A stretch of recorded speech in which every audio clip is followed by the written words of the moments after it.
You ask Tiger to calculate. This deals with finding the midpoint between 2 points. The midpoint between the 2 points is 41, 13.5. Let's solve it step by step. Plot the 2 points and calculate the midpoint using the formula. The coordinates of point 1 are x1 equals 48, y1 equals 54.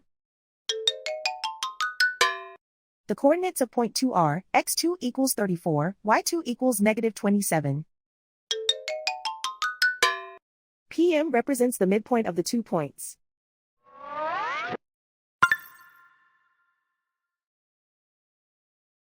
Use the x values in the midpoint formula to find the midpoints x.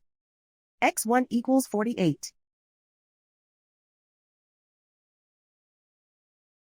x2 equals 34.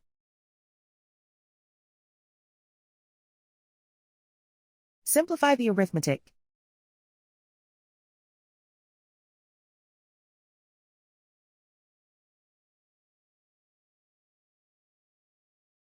Use the y values in the midpoint formula to find the midpoints y. y1 equals 54.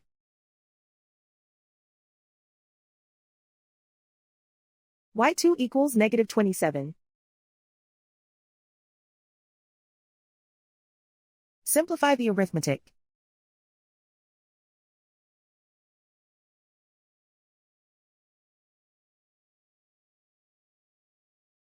And so, the midpoint is 41, 13.5.